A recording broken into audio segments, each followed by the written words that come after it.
Welcome to another episode of Spiritually Powered Horsemanship, where Cindy and Laura, two very different women from two very different backgrounds, share how they are alchemizing hearts and horses for a deeper connection with life. One of our deepest intentions on this podcast is to keep it real, because in our horsemanship journeys, there's no black and white. Nothing is for sure, and anything can change at a given moment. So in that, we're always going to share with you our intention for an episode, but Cindy and I are pretty good at calling each other forward and exploring something out of left field when we see that that person needs that support. And we're going to take you along on that journey. So if it happens and we take a right turn and end up somewhere else, we trust that it was meant to be. As you listen to this episode, if you're finding yourself having an aha, a new awareness, or just really enjoying the conversation, please leave us a 5-star review on wherever you're listening to us. This is the best thing that you can do to help us get this podcast into the ears of more passionate horse people. So this week we're talking about back to the basics, and we're going to hit basics from two equally important angles. There's relationship basics, which is noticing what's going on between you and your horse. Are you holding space for each other and interacting and having a back and forth communication? Or are you just existing in two parallel bubbles next to each other and not truly seeing each other and operating together? And then there's also your horsemanship basics. Do you have the foundational skills to operate around your horse in a way that is clear and concise to them and safe for you and safe for them? Because everybody needs to be safe.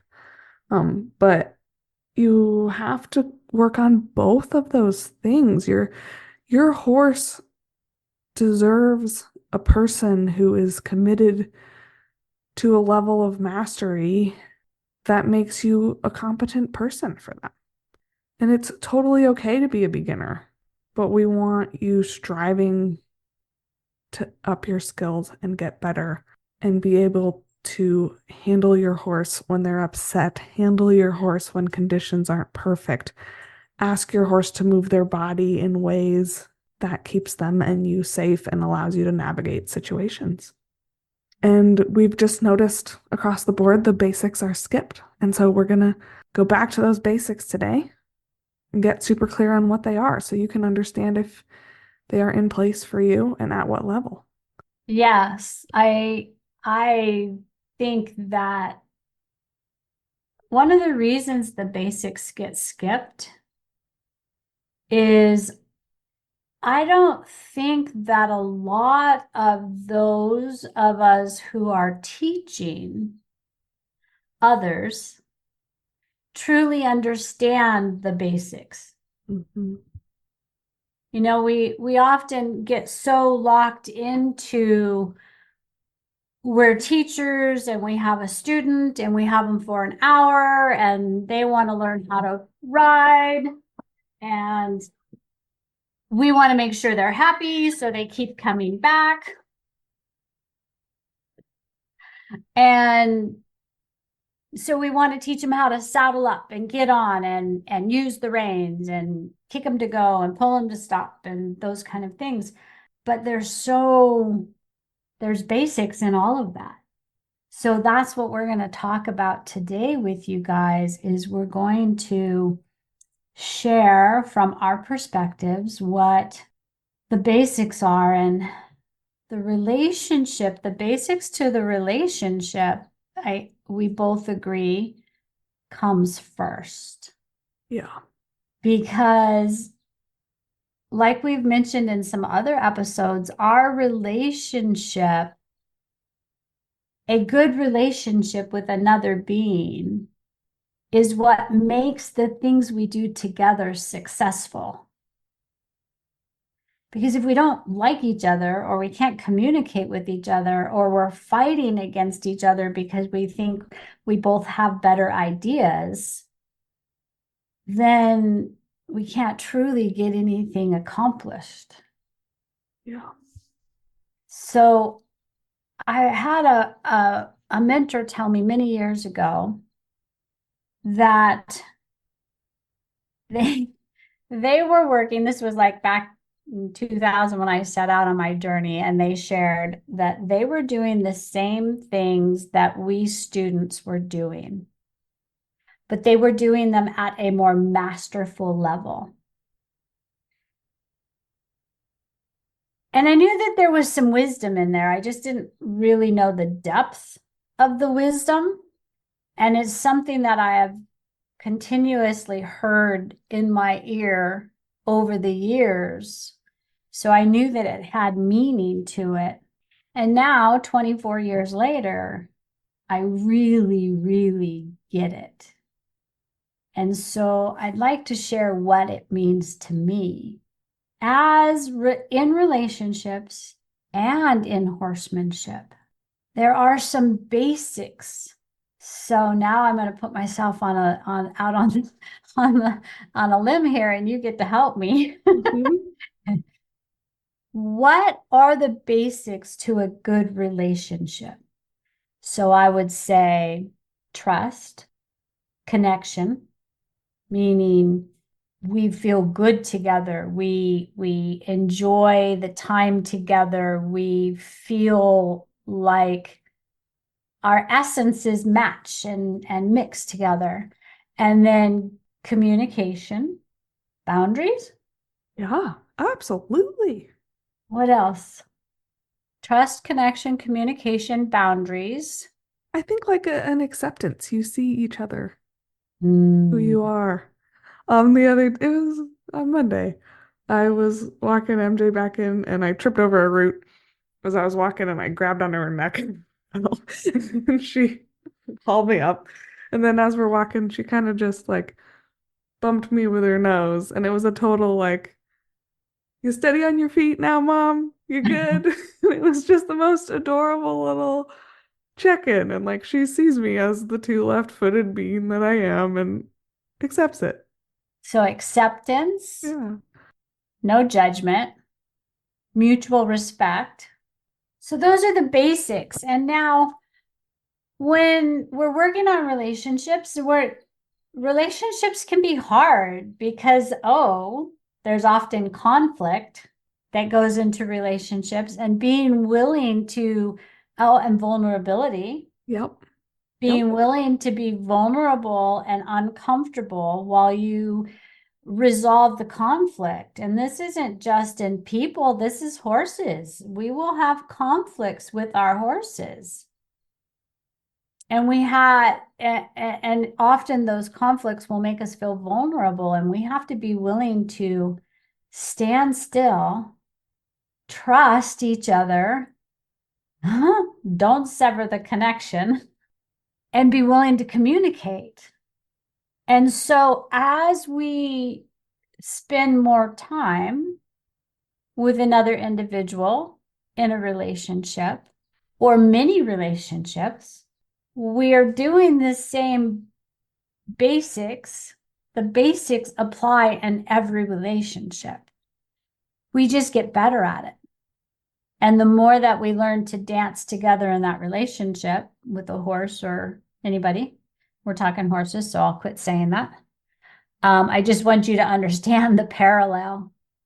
And it's interesting, you see people who in your life, maybe have relationships that they struggle in. You see parallels between the struggles in your relationship with your horse look similar to the struggles in your relationship with other people because it's the way that you're expressing and communicating and showing up is the same. And the Mhm. response that you're getting is the same. I think when you said conflict, it's like the ability to have healthy versus unhealthy conflict and see the difference and address them in two different ways. You and your horse don't have to agree all the time. Mm-mm. And the other thing that's coming up when I hear you talk about that is, and this was in another episode as well, it's not always about us. Right.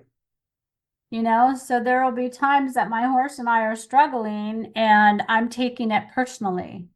And it has really nothing to do with me personally, although it is affecting me directly. it's not about me. It's about my horse and where they are in that moment and how they're handling that moment. And am I being true to the relationship?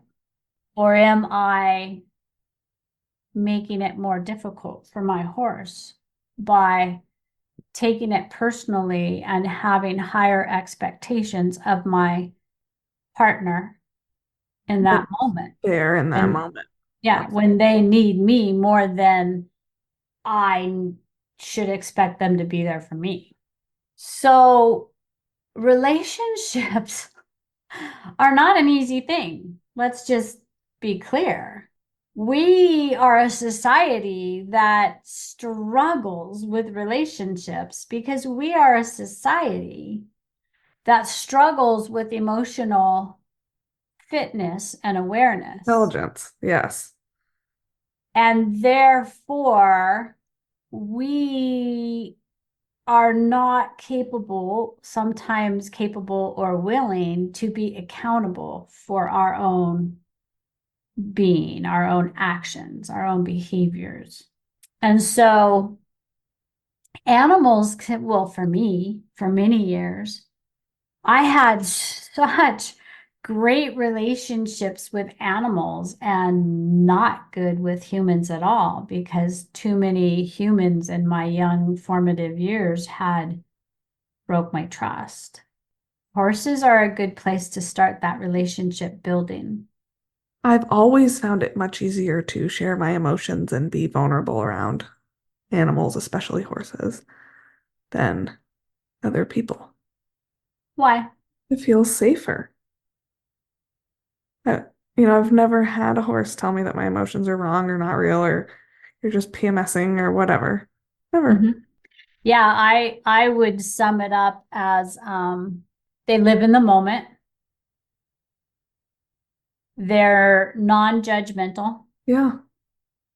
They don't hold grudges. Yeah. They don't make it about them. They don't make it about them. And they're forgiving as long as they can feel that the intention behind the behavior was not aggressive, mean, or spiteful. There's a lot of labels that you could put on that, but the best way is fear-driven aggression is often what makes us behave poorly Yep. in a relationship. Let's talk a little bit about how can we check in on our relationship with our horse? How do you know when that relationship is looking like what you want it to look like? Well, for me, it begins the minute they see me, Mm-hmm. and yes, I'm the food wagon. So I know that. And you will know when it's just the food wagon attachment because if you don't have any food, they're like, oh, peace out. Dead air is, So is you. Yes. it's like, oh, it's really just you.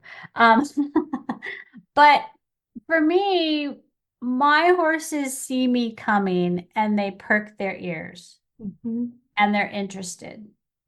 And as I approach closer, I have some here who see the halter and they turn the other and go the other direction.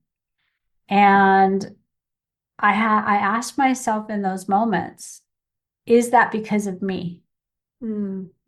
And the ones who do it, it's not because of me. It's because of the past that they've had, past engagements they've had with other beings. It's not been pleasurable. But the horses who have been with me for a long time, and I've been their main influencer in life with humans, they will see me coming, and I have multiple horses in pastures, and they will all come running. Like they'll be at the bottom of the pasture and they will come running to the gate. Yeah. And they're all like there hoping I pick them. So that tells me a lot about the relationship. And then when we walk out of their enclosure, what do the ones being left behind do? Are they trying to charge out behind or around me, or do they respond to me swinging the rope and telling them to back off? It's not you today. And then how does my horse leave with me? Does he charge out before me? Does he wait to see if I'm asking him? So now for me, we're working on, do we have a good respect as leadership? Are And you comfortable and confident enough with me to not have to be on top of me to be okay? right. Yeah. And not disrespectful enough that they're going to barge through the gate and try and pull me to the nearest grass. Yes. Yes. No, that's all of that says so much about your relationship. And then the other way that is profound for me, and for me, it's like my report card at the end of every day, is when I take my horses back and we go back into their enclosure. For me, it's pastures. Mhm. And I turn them to face the gate and take their halter off. Do they stand and hang out with me? Yeah. Because now we're surrounded by the others. The others are always meeting us back at the gate. Do they stand and hang out with me and let me give them a couple good rubs? Or do they turn tail and run? And if they turn tail and run, I have to stop and go, what went wrong today? Mhm. How about you? Does your horse trust you to touch them everywhere? Is huge to me. And that, like, I've never desensitized a horse. Like, oh, today I'm going to teach you how I touch your legs. And today I'm going to teach you how I touch you here and touch you there. It's just in our working operation, I have built trust with my horse where I can touch any part of her body and she's unbothered. Can you do that? Or is there places in your horse? Now, your horse may have come with some guarding of some areas because of injury or past bad experiences that you have to give specific attention to. But that's something that needs your specific attention. You should be able to touch your horse all over, and they should trust you. MJ does not like it when I stick my fingers in her ears and check them for ticks. It's not her favorite thing, but she trusts me and she lets me do it. And I see people who are like, "Oh, I can't touch my horse there." Like, what are you going to do when you have to? And what Mhm. does that say about the relationship of trust? That's a big one. I love that. I love that because, and we teach people that in our veterinary practice, we teach people about that with their dogs and their puppies. Yeah. Start out with your puppy, but yes, being able to touch them in the mouth. Yeah. Like I play with sticking my fingers in their mouth, and if you play while doing that, and you know where to do it, you go in from the side, Yeah, don't stick and your you fingers don't in go their too far teeth. back to the Yes. molars, and you go to there's just that well, it's actually where the bit sits. Yep.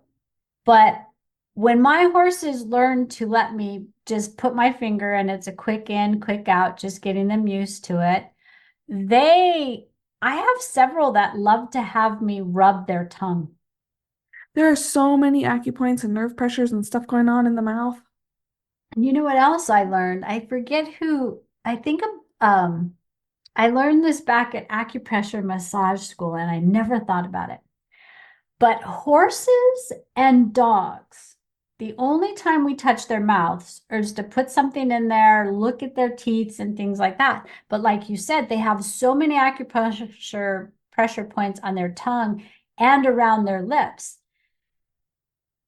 Horses, when you can teach them that every time you touch their lips, you're not going to paste warm them. Yeah. They actually love to have you full on massage their lips, upper and lower. And I mean, I've had them just like fall asleep and lower their heads. But Laura's absolutely right. I mean, all my horses, I teach my geldings to let me clean the beans out of the tips of their penis without sedation. I teach, and it's all through gentle building of Mhm. trust. Another huge one that just came up. MJ had a really swollen teeth the other day because she had a bug bite on it. And I put some stingy spray on it. Can you do something that you know is uncomfortable to your horse without your horse having a "I'm gonna kill you" or "blow out of here" reaction? Can you get up mares get that smegma? between that their teeth. waxy buildup Yes. between their teats. And if they're heavy and their teats, that crevice is deep and they sweat, that wax stays moist and they can literally get wounds in there. Yeah, and the bugs And are you, super attracted to it, and you yep. get major problems. My mares love it. They don't all start out that way. They all start out, I'm going to kick you if you touch me there. And I'm like, oh, but you have no idea what you're missing. Yeah. And I start by rubbing the inside of their leg and scratching and Yeah. getting up to where there's that beautiful groove where the leg becomes the part of their trunk, Yep. but up in there is like baby soft Oh, skin. soft. Yes. And if you get up in there and you rub and circular or little gentle, if you watch two horses doing that mutual grooming where they're just like softly nibbling, no teeth, just lips, you do that movement up underneath on the inside of their legs and then gently get towards their teeth. I don't have, well, I do have, no, no. Even my semi-wild mares here that I can't put a halter on. They let you do that. I Yeah. can clean their Yeah. teats.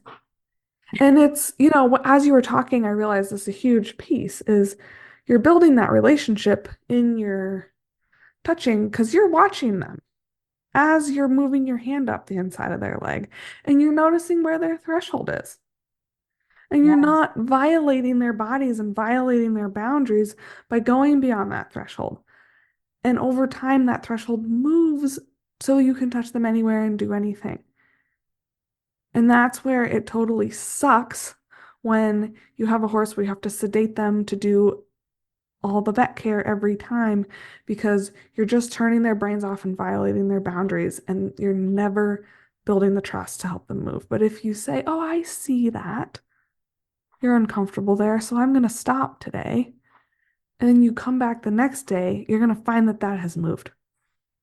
right. And you're saying what you're saying is so important. I'm working with some horses right now who are rescues and they're in a beautiful lifelong forever home and they have to take dormosidine paste before the farrier comes.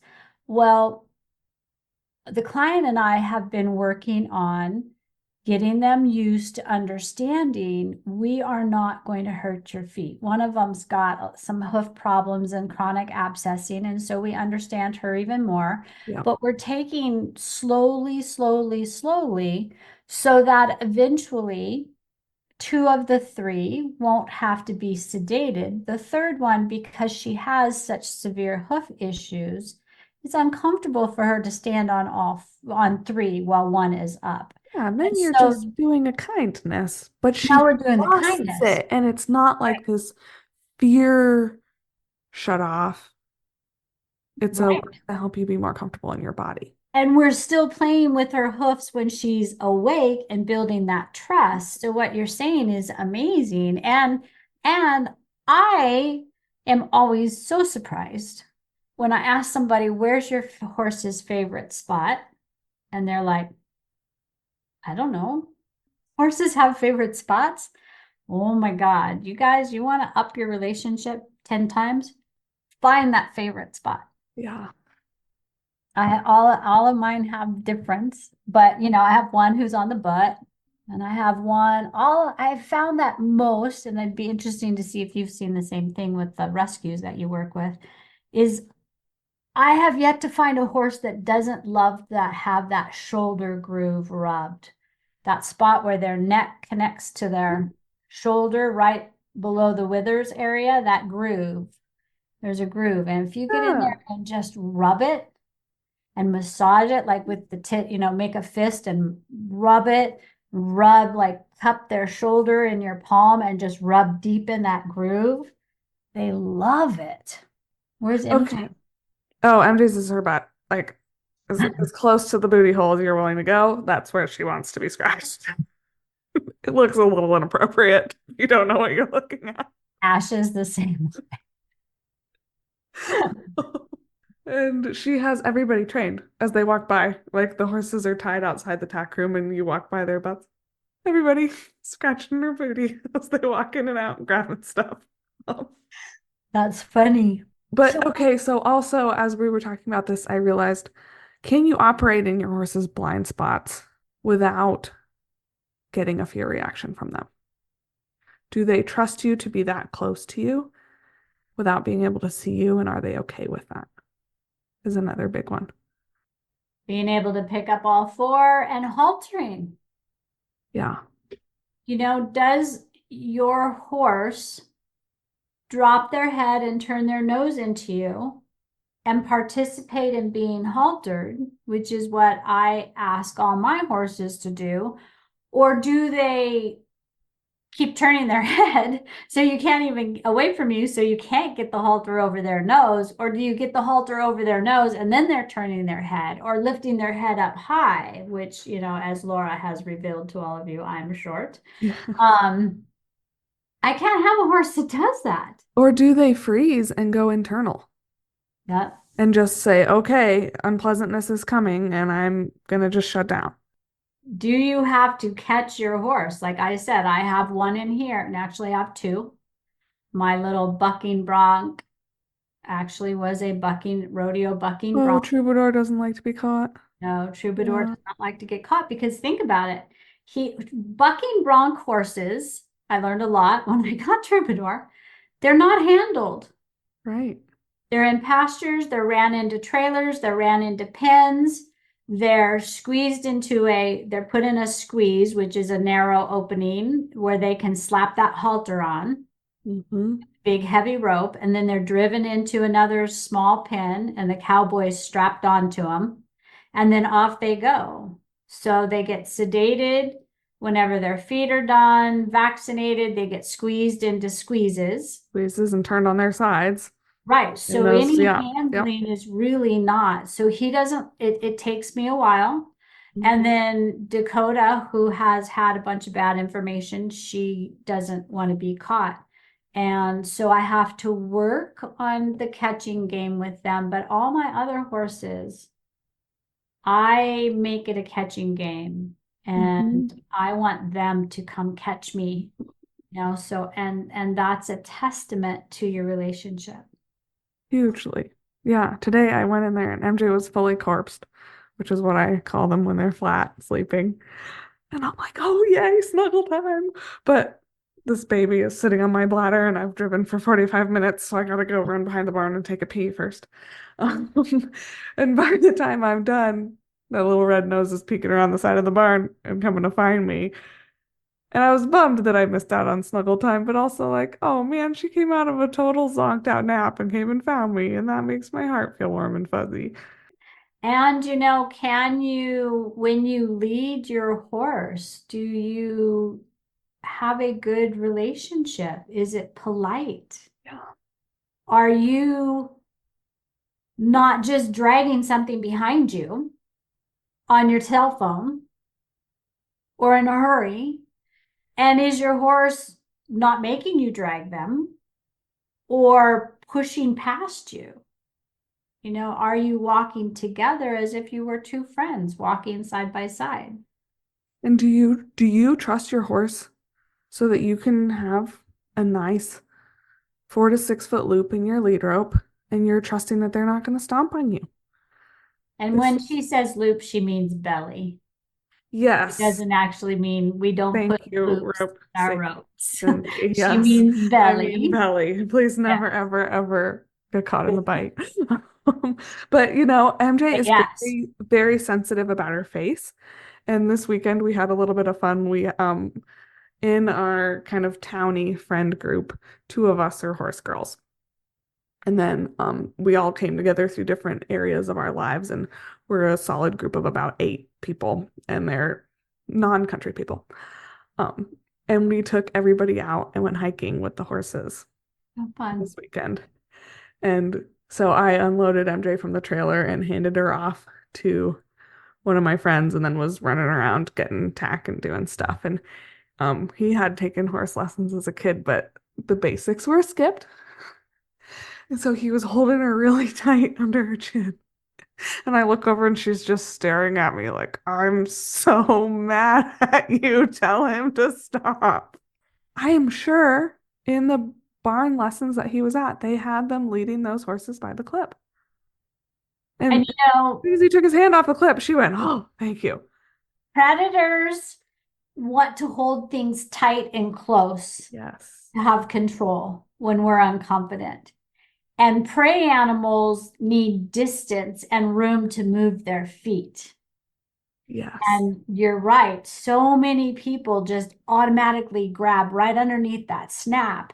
And the horses, that immediate, even just the energy There's tension there. grabbing that, Yeah. and holding that is full of tension, which makes the horses go, oh my God, what's wrong?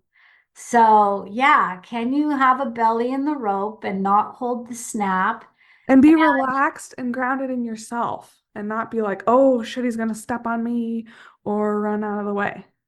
I can lunge my horse between my thumb and pointer finger. Right, right. How, yeah. And that's a testament of working on the basics at a more masterful level. When Yeah. I walk my horses, I start them all with groundwork. And so that's building that relationship of communication, trust, and connection, and all the other things we listed. But I work with a 12-foot rope as normal, and then we advance to a 22-foot rope. And then I don't have any in my lineup right now that can do this, but RC and I worked at a 45-foot rope. And so, how much distance can you put on your rope between you and your horse and still do things together? Yeah. And how can you lead your horse? I very rarely walk in front of my horse unless we're on a single track trail. I usually walk shoulder to shoulder or neck groove, my shoulder, then neck groove. But can I walk from standing where my leg would be hanging off their side? Can I walk by their barrel Mhm. and have them still go? And then I teach my babies when we're out on the trail, and I do it with all these guys, is can you lead me?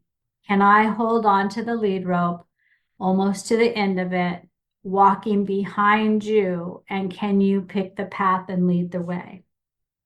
And that is all of the basics in a relationship, working at a more masterful level. And it is all of the basics of horsemanship, either being applied or knowing when I would need to apply them if something in our environment shifted that created a change in my horse. And so that goes back to the self-awareness, horse awareness, environment awareness. So that's the introduction of the horsemanship skills at a basic level. Noticing when your horse is bothered by something is so important for your relationship. You have to notice when they're bothered by something. You can't keep operating with your blinders on because you're just cruising toward a wreck. And that's when people say, I don't know what happened. He just blew up. Exactly.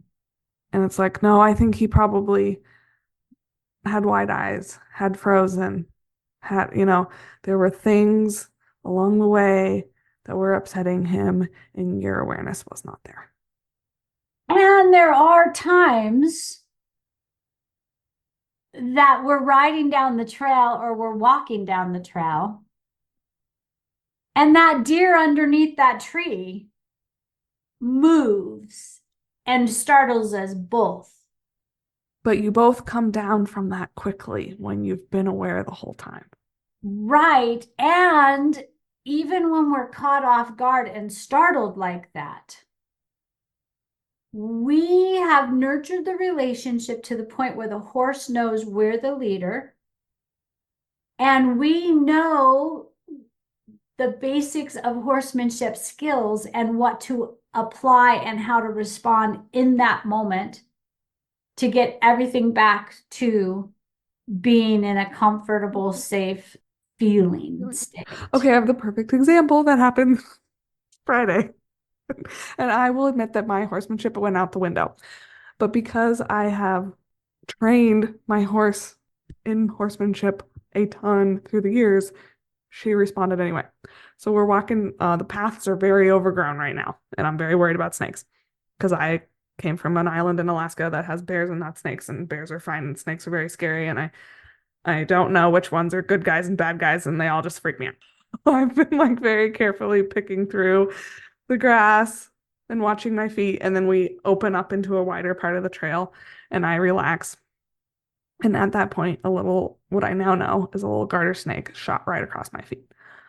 But I didn't know it was a garter snake in that moment. And I screeched like something out of the cartoons, jumped up in the air, turned around, dropped my shoulder into MJ's chest, and just like started football tackling her backwards at a run. Like I'm gonna pick up my 1,000-pound horse and get the heck out of here. All the while she's 8 months pregnant. Yes, yes. And I'm also 8 months pregnant, and there was definitely some neighborhood people that got a good giggle out of this whole thing. Um, but my horse knows that when I push on the center of her chest, I'm asking her to back up Right. because we have multiple backup cues. And she knows that when mom's throwing energy, she needs to move her feet. So we were smoking down that trail backwards. And then I stopped and I breathed, and she's looking at me. I'm almost certain she had heard that little guy in the bushes. She's just looking at me like, whatever, man. You need to calm down. So then I have an example of how we're both sharing examples of how we're not perfect, right? Yeah, We yeah. will spend our lives because we've made that choice. We will spend our lives becoming more masterful all the time as horsewomen and relationship beings. So I have an example of how my horse showed up for the team because the rider was completely unaware. So I'm riding Dakota, who, bless her heart, she's so much fun to ride out on the trails, but she just is so, just get on, let's get it done and go home. But she's phenomenal out there. And so we're up in one of the mountain trails and we're on a single track trail. So there's a cliff, dropping off to the left, and there's a mountain side to the right. And so we're on this trail. And I'm usually scanning my environment, and I'm with my girlfriend and we're talking, but we're still aware of everything, right? And I'm watching my horse and all this. Well, we were talking and we had been riding for quite a while, and Dakota was doing phenomenal. So those are kind of all the things that you notice you start getting less Like that being conversation present, with the girlfriend is being becoming present. more, yes, because you're doing such a good job. You don't need me. Yes. Exactly. You got this, right? I'm going to turn my more in my saddle behind me because I want to really have her hear what I'm saying. And my horse is walking underneath me. Well, all of a sudden I feel her pick up her right hoof, which is the mountainside hoof, her right front hoof, and I'm still got my head turned talking to my friend. And instead of feeling her go through the full range of motion and set it down, I feel her rock back and Mm. that leg comes up higher. Now I'm feeling all of this. So that's another mastery in horsemanship. So I'm feeling, and as I feel that, I turn to look at her leg and see her tilting her head towards the mountain and has her left eye looking at the ground as a big snake is slithering right underneath her nose. Yeah. And it looks, rattlesnakes and bull snakes look very similar. I mean, the bull snake has the Groucho Marx eyebrow, but you And got bull snakes are safe and yeah, rattlesnakes. and you got Okay. to be really close to the head to see that. And then the rattlesnakes have the rattle, right? So as I see this snake slithering in front of her, and she has now set her foot back down where she had originally lifted it, and she's watching the snake, and I'm immediately looking at the tail. It doesn't have a rattle. It did not, as it slithered up off the trail up the mountain. And she was as calm as freaking calm could be. Now that she's a Mustang and she did live out on the range for 3 years when she was a baby. How that mare knew that that was a bull snake and not a rattlesnake is far beyond me. But she did not freeze. She lifted her foot. She saw it slithering. She rocked back and gently put her foot down, and she had her head, if it wanted to fully jump up and bite her, it could have, but she had her head far enough off the ground that she was out of striking range. And she just watched it go. And I was like, hyperventilating. And then I told my girlfriend, and my girlfriend saw it slithering up the hill. She goes, "It's a snake." I'm like, "It's a bull snake." But that was one of those moments where the relationship and the work that she and I have done, even though she'd rather be home safe in her pasture, she was solid for me. Yeah, Because had we not worked on confidence and connection and trust, she could have had a variety of responses to that snake slithering across the trail. I mean, I have one Mustang mare here that when she sees a snake, she goes after it, trying to stomp it and kill it. So, it was quite the experience. and she had the awareness to be fine and the caring for you of I'm just gonna take care of my person and keep an eye on this. And I think MJ was the same way. I think she knew that that was not a harmful snake. Yeah. But her and Quinn had an encounter with one, and he was like, "You need to jump over the snake," and she did. Um, Wow. and I think it was a bad guy. Wow. That was risky because that snake could have It could have jumped, and hung it up was like and already got her. underneath her, and it was just like we need to just get beyond, and they did. But I'm like, how did they must know? Well, I mean, horses get bit by rattlesnakes all the They time because do. they hear the rattle and they're like, "Oh, what's that?" But I think that ones that are raised around snakes have an understanding. Yeah, yeah, And I think the Mustangs, you know, definitely, because there has to be natural selection there because nobody's rushing them off to the vet when their airways are closing. right, right. So those are two examples of how nurturing the basics of the relationship and never, ever stop. Just like any other relationship in your life, you get what you give, and the minute you stop giving, you stop receiving. Absolutely. And that's the success. And so we're going to do our next episode, we're going to dive deep into the basics of horsemanship because it plays in everything that Laura and I have talked about today. There is a degree of the basics of horsemanship in everything we talked about Yep. that helps us to nurture the basics of a relationship with a horse. And you'll be so amazed as you work to get better at your horsemanship, um, how your confidence grows and then you're able to nurture the relationship better. Because when your horse gets really upset about something, you know what to do and you don't have to think about it and you don't have to worry about it. And their confidence in you grows. Can we just address for a minute the ridiculous culture in the horse world where beginners have no business being around horses because they're going to ruin them? And it's not okay to be a beginner. And if you're messing up, you're ruining your horse. And it's just bullshit. And it could be a whole episode, It but could be a whole episode. Laura, I believe, is going to summarize it very adequately, and I will add if there's something she's missing. It's okay to screw it up, guys. What matters is that you're working to get better. And if your horse is going in the wrong direction, it's because you're not getting better yet. But as soon as you get better, you're not going to ruin your horse. They are so malleable. I can ruin my horse today and fix her tomorrow. There's Oh. a definition of ruin too. And if you don't, if you're All right, well, so if you don't have a relationship with them, you can ruin them.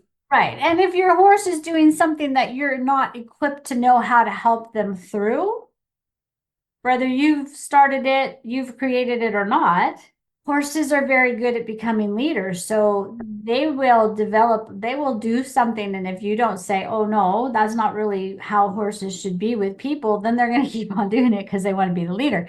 But Laura is absolutely right. You you can't, if you're a beginner, you can't ruin the horse because horses love relationships and they Yep. love engaging and they will figure out really quickly what you know and what you don't know, and they will help you. What you don't know that needs to be done because it's serious, they will just do it. Yep. And what you don't know that you can take your time to learn, they're going to nurture and push and challenge you and help you to learn those things. Thanks. The only way I see more experienced people and trainers ruin horses than I have ever seen a beginner. The only way that you can ruin a horse is to have aggressive intentions. Well, I think a lot of people are going to find that they have skipped the basics and they are a beginner at the basics, even though they're not a beginner at everything else. Give yourself the gift of being a beginner at the basics and learn them and watch how everything you know gets so much better. And what we mean by that, you guys, is there are so many programs that are teaching you to do something specific. Learning how to ride Western pleasure, learning how to do reining, learning how to do jumping, learning how to do dressage. Okay, those are all sports and modalities Mhm. that somebody signs up to learn. But what's not being taught are the very, very basics. How do you groom? How do you lead? How do you catch? How do you touch? How do you make go forward? How do you make go backwards? How do you left, right, fast, slow? And the list goes on. Those are the basics that we're talking about that aren't being taught. But when you can learn those things, like Laura said, you will be blown away at how much more you can achieve and how much more enjoyable it is. When you do yourself and your horse the favor of recognizing you have a big hole in your relationship. Oh, my horse is super uncomfortable on my left side or my right side. You know, a lot of horses are really one-sided. That's a huge relationship piece. Yep. You fix that, everything you're going to do is going to get easier. Be a beginner at that basic thing and let Horses are yourself. extremely forgiving. Yeah.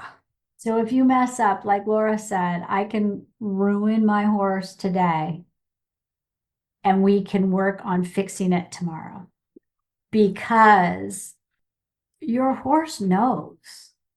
Your horse knows if you're trying to figure it out or if you just don't know what you're doing versus you're afraid and you're controlling and you're dominating and you're aggressive. And that is what they want nothing to do with because that's all predatory behavior. Yep. And we're working with prey animals and that shit doesn't fly. So, fun conversation. I hope you guys enjoyed it as much as we did. Approach your relationship with your horse with a heart of curiosity and find one thing to work on. Pick one other relationship in your life and do the same thing. Ooh, that's good. Yeah. So this is Oh, going, that makes me squirm a little bit, but it's good. this go, here he comes, here she comes. That goes back to self-awareness. Uh-huh.